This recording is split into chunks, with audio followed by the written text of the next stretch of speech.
kind of the game was close within 3 with about 6 or so minutes left to play, and then it just seemed like they were firing on all cylinders. Yeah, I mean, a lot of it is just players making plays. I mean, they got superstars over there for a reason, and that's why they are. I mean, Kawhi goes and gets the dunk. I mean, that's not a play. That's just him going and scoring. I mean, trying to hit the ball.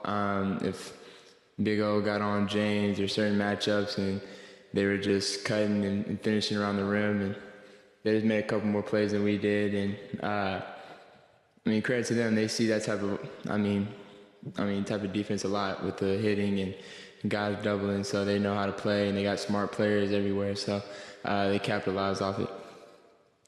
Obviously, with DeAndre still coming back from minutes restriction, that sort of thing, but was very impactful tonight. What did you see out of his minutes? Dre was really good. He was, aggressive.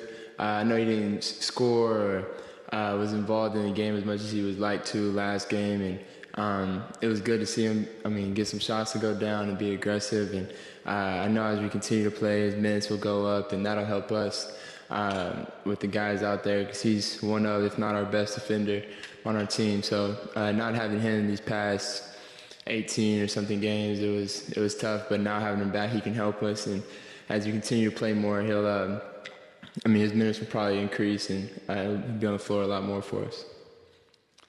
Trae, this was, despite the loss tonight, a pretty successful homestand, I would say. How do you carry those good things from this homestand over into this next series of road games in some pretty tough environments?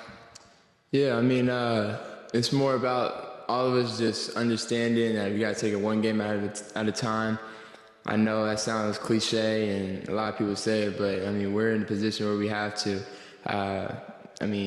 Winning one game is going to bump us above 500, so we got to continue to take it one game at a time, and continue to stack these wins, whether we're at home or on the road. And so now we got 2 on the road we got to go take care of, and starting in Boston, best team in the league this year, and tough place to play. They don't lose there very much, so we got to do something that a lot of teams don't do. This may not have been the night offensively that Jalen would have wanted, but he didn't seem to let it affect him defensively. What did you see from him on that end of the floor? He was playing hard. Jalen's not going to be perfect every night, and I know he's a competitor and he wants to, and especially this being his first year, he gets to play a lot, so he wants to be perfect every night. And I'm sitting there.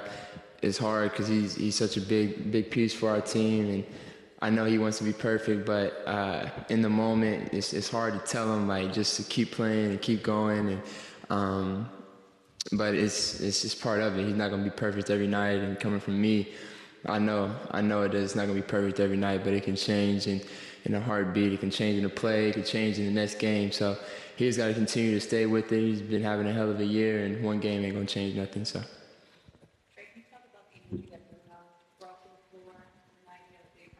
Yeah, Bruno played good. He's going to be playing for us a little bit more for sure, probably with CC out, and so we're going to have to need some minutes from Bruno and his energy. He always brings it. So every time he's on the court, we're going to have to need it even more from with CC being out. So.